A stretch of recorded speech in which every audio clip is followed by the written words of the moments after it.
1 to 10ची जर scale असेल तर या 1 to 10च्या स्केलमध्ये आज थोडंसं एक आपण स्वतःचा हिशोब लावूया की आर्थिकदृष्ट्या आपण 1 to 10मध्ये कुठे.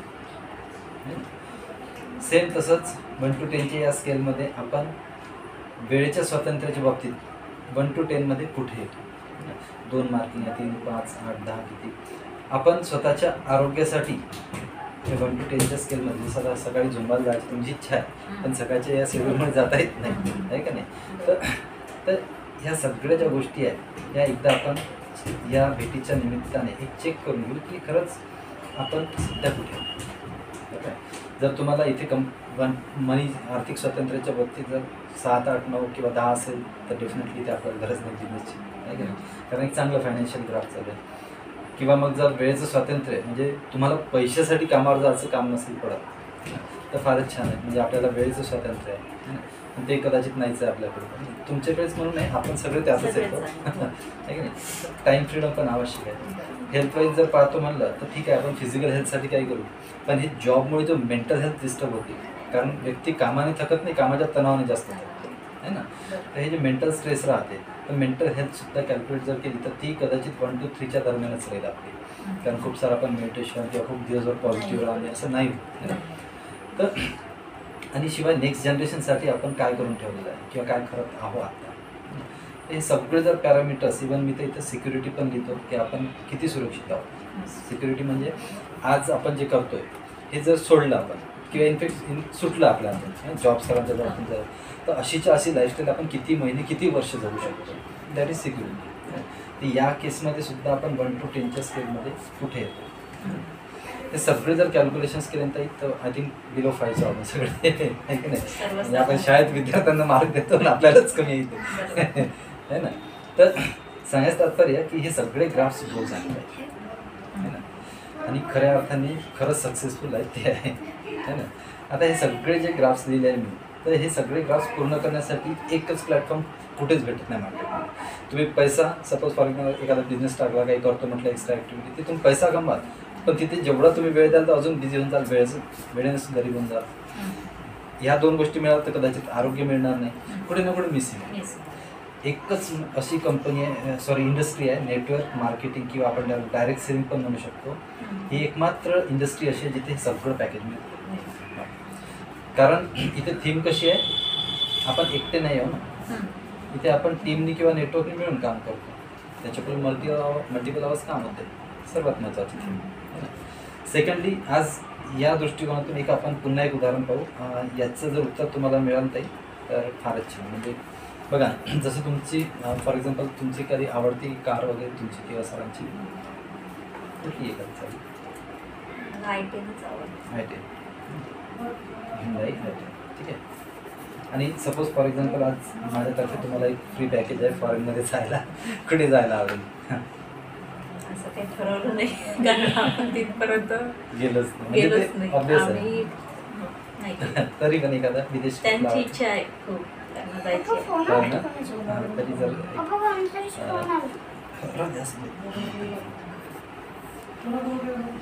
तरी US वगैरे अमेरिका बघा प्रश्न थोडा गांभीर्याने आहे का ताई. I10 खूप आवडती कार आहे मान्य आहे. I10नी आपण अमेरिकेला जाऊ शकतो का नाही जाऊ शकत. भले किती आवडते असो किती जीव असो या गाडीला त्याने आपण जाऊ शकत नाही.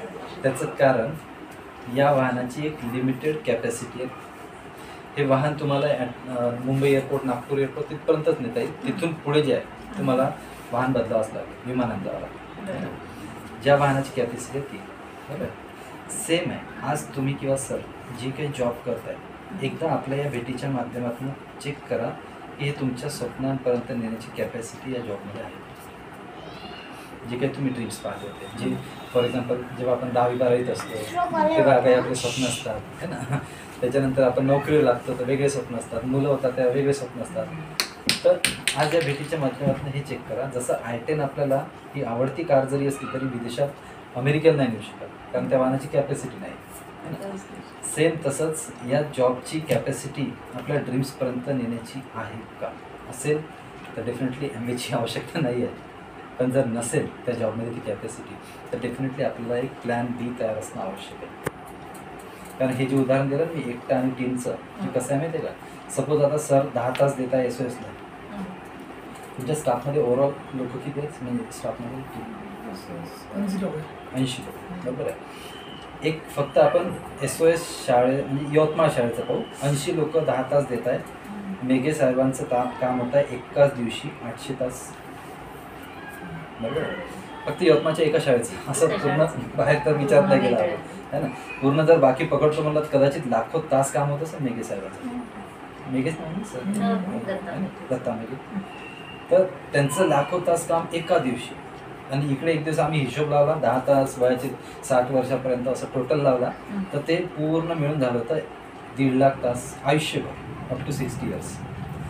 हा व्यक्ती एका दिवशी 10 लाख तास काम करतो. तर मला सांगा श्रीमंत हा व्यक्ती येणार की आपण येणार? ऑब्वियस आहे, कमी वेळेत जास्त आहे ना. यांनी काय केलं, यांनी कुठेतरी एक सर्टन अमाऊंट देऊन आपला वेळ विकत घेतला, बरोबर आहे. त्यांना माहीत झालं की टाईम, आपण म्हणतो टाईम इज मनी, तर मग वेळेचा गुन्हागार म्हणजे पैशाचा गुन्हागार, हे या लोकांना कळलं. म्हणून त्यांनी काय केलं, स्वतःसाठी नेटवर्क उभं केलं. आणि 21व्या शतकाचा सिलेबस तोच आहे, ज्याचं जेवढं मोठं नेटवर्क तो तेवढा श्रीमंत. त्याचे सगळे स्वप्न दोनच काम होऊ शकते, एक तर आपण कोणाच्या तरी नेटवर्कमध्ये काम करू, नाही तर स्वतःचं उभं करू. इव्हन कोणीच असा व्यक्ती म्हणू शकत मी नेटवर्कमध्ये नाही, है ना. प्रत्येकजण आहेच ना. समजा एखादा घरी जर स्वयंपाक बनत आहे, प्रत्येकच घरी बनते, तो टाटाचं मीठ खातात तर टाटाच्या नेटवर्कमध्ये आहे. कोणी डॉक्टर म्हणत असेल मी कोणाच्याच नाही, तो ज्या कंपनीचं मेडिसिन देऊन देतात तो त्याच नेटवर्कमध्ये आहे. तर विदाऊट नेटवर्क पॉसिबल असते. तर इथे आपल्याला ॲम्बे एक अपॉर्च्युनिटी देते की स्वतःसाठी नेटवर्क कसं बिल्ड करायचं. याच्यासाठी सिम्पल स्टेप्स आहेत, 2च स्टेप्स आहेत ज्या ऑलरेडी आपण करतो आहे. Use the product and share the product. बस आपण हे करतोच आहे. कुठल्या ना कुठल्या पॉइंट्स, कोकोनट ऑइल हे सगळं वापरतोच. बाहेरून न घेता ॲम्बेतनं घेणे पहिली स्टेप. आणि सेकंड स्टेपसुद्धा आपण करतच आहोत. जसं फॉर एक्झाम्पल मी जर म्हटलं सतीश सर तुम्हाला यवतमाळात एक चांगलं स्वीट मार्ट सांगा, तर कुठलं सांगा तुम्ही? रानाडेचं. आता बघा मी रानाडेतून जाऊन घेतलं आणि तिथून स्वीट्स घेतले, पैसे दिले, याचा अर्थ हा होतो का की तुम्ही रानाडेचे स्वीट तुम्ही मला विकले? नाही, तुम्ही फक्त शेअर केलं, सजेस्ट केलं फक्त, आहे की नाही. सेकंडली तुम्ही रानाडेचे प्रॉडक्ट सांगितले मला, बरोबर आहे. पण मी रानाडेत न जाता सत्कारमध्ये गेलो, तुम्हाला वाईट वाटेल? वाईट वाटणार का? सांगून पण गेलेले हो, पण वाटणार नाही, ऑब्वियस आहे ना, त्यांच्यावर डिपेंड आहे. मी कुठेही जाऊ शकतो ना, है ना. वाईट वाटणार नाही कारण तुम्ही शेअरिंग केलं. सपोज तुम्ही रानाडेचे सेल्समन आहे आणि मी दुसरीकडे जातोय, आता वाईट वाटेल कारण तुम्ही सेलिंग करताय, रानाडेचं सेलिंग करताय. नाही तुम्हाला इथूनच घ्यायला लागेल, माझ्या ओळखीचे आहे, तुम्ही तिकडे काय केलं मी सांगितलं नाही, कारण माझं कमिशन किंवा सॅलरी आहे तिथे, बरोबर. हे सेलिंगमध्ये येते. तर हा शेअरिंगचा बिझनेस आहे, सेलिंगचा नाही. आणि सर्वात महत्त्वाची गोष्ट, तुम्ही मला सांगितलं कारण तुम्हाला काहीतरी क्वालिटी आवडली, सेम आहे ॲम्बेची क्वालिटी आवडली की आपण सांगणार लोकांना. तर सर्वात महत्त्वाचं म्हणजे तुम्ही मला तिथे पाठवलं, माझ्यासारखं मी मग अजून 10 जणांना पाठवलं. असं करत करत रानडेचं अक्षरशः मोठं नेटवर्क तुमच्या एकट्याच्या थ्रू गेलेलं आहे, बरोबर आहे. पण पुढच्या नवीन वर्षाच्या दिवशी वगैरे रानडे असं म्हणतो की तुम्ही एवढे लोक पाठवले तर तुम्हाला यावेळी 10 किलो पेढा फी काहीच नाही. आणि इनफॅक्ट म्हटलं असतं पण त्यांच्याजवळ रेकॉर्ड नाही, आहे की नाही. तुम्ही माहितीच नाही ना, आहे की नाही. त्यांच्याकडे जर रेकॉर्ड असतं डेफिनेटली म्हटलं असतं की एवढा मोठा बिझनेस दिला बाबा तुला हे. सेम आहे. तर ॲम्बेत आपला रेकॉर्ड असतो. जेव्हा तुम्ही जॉईन करता तेव्हा तुमची एक ID बनते. या IDच्या थ्रू आपण जितक्या लोकांना ही माहिती देऊ, है ना. नागपूरच्या एका फंक्शनमध्ये फार सुंदर एक गोल्डन सेंटेन्स ऐकलं, ते म्हणजे ये लोगों को पटाने का बिझनेस नाही आहे, ये लोगों को ढूंढने का बिझनेस आहे. आम्ही शोधतोय की ते लोक कोण आहे ज्यांना खरंच भविष्याची चिंता आहे, मुलाबाळाची चिंता आहे, स्वतःची स्वप्न पूर्ण काय, ॲम्बिशियस आहे, ड्रीमर आहे, अशी लोक शोधून राहिलो आम्ही. या दरम्यान काही लोक भेटत आहेत, त्यांना आम्ही सोबत घेतो. काही नाही म्हणतात त्यांच्याशी फक्त रिलेशन करू, कन्व्हिन्स नाही करत. कन्व्हिन्स केला रिलेशन खराब होते. तुमची इच्छाच नाही, मी वारंवार तुम्हाला येऊन बोलता, फोन करता, इरिटेट करता, काय मतलब आहे का नाही. आणि इन केस कन्व्हिन्स करून सतीश सरांनी हो म्हटलं, महिनाभर काहीतरी ऍक्टिव्हिटी केली सतीश सरांनी, बरोबर. पण त्यांच्या मनातून नाही आहे. महिनाभरानंतर सतीश सर कुठून तरी पळवाट करून बाहेर. आता याच्यात मूर्खपणा माझा झाला, कारण सतीश सरांची इच्छाच नव्हती. 1 महिना मी त्यांच्या मागे वेस्ट केला, त्यापेक्षा 1 महिन्यात मी इकडे 50-60 लोक शोधले, त्याच्यात 10-12 भेटले असते. आहे की नाही? तर इनफॅक्ट आमच्या बिझनेसमध्ये कन्व्हिन्सिंग म्हणजे मूर्खपणा समजतो आम्ही, स्वतःच्या पायावर दगड मारणे. तर हा लोकांना शोधण्याचा आहे. तर या शोधण्यामध्ये आपल्याला काही लोक कस्टमर्स मिळतील आणि काही लोक डिस्ट्रीब्युटर जे आपल्यासाठी जॉईन होतील. तर कस्टमर्स जे जुळतील त्यांना आपण फक्त प्रॉडक्ट्स द्यायचे, त्यांची प्रॉडक्टचीच इच्छा आहे. काहींनी जसं आता तुम्ही प्रश्न केला की कसं करायचं बिझनेस, तो ऑब्वियस आहे तुम्हाला काहीतरी स्पार्क दिसला असेल, मे बी करावं वाटलं असेल ना, तर तुम्हाला सोबत घेऊन बिझनेस करायचं. या दरम्यान काय होते, तुमचं जे नेटवर्क बिल्ड होतं इथे, ते या नेटवर्कच्या थ्रू कंपल्शन असं काहीच नाही की तुम्ही 500चं घ्या, 1000चं, 5000, 10,000चं कंपल्शन नाही आहे. फक्त एक सर्टिफाईड एक्झामसाठी क्रायटेरिया आहे, अदरवाईज कंपल्शन असं काहीच नाही कस्टमर्सला की तुम्ही किती घ्यायचं. तर सगळ्यांनी कोणी 100, 500, 1000, 10,000 ज्याचं जसं बजेट, तर सगळ्यांनी मिळून फॉर एक्झाम्पल तुमच्या थ्रू ॲम्वेला टर्नओव्हर मिळाला 20,000चा मंथली आहे ना. या महिन्यात सपोज 20,000चा टर्नओव्हर मिळाला, एक पहिली पिन लेवल 3% जी आहे, इथे आपल्याला 2 ते 2,500 रुपयापर्यंत इन्कम येतं. मग तुमच्या थ्रू जेवढे लोक आले होते यातल्या काही लोकांनी पण नेटवर्क वाढवण्यास आपल्याला मदत केली. तर सेकंड टर्नओव्हर सगळ्यांचा मिळून जर 60,000 झाला, तर इथे 6%चं नेक्स्ट इन्कम जे आहे हे 4,500 ते 5,000 येतं. मग जसजसं स्ट्रक्चर वाढतं तसं टीम लेवल वाढली की आपला टर्नओव्हर वाढतो.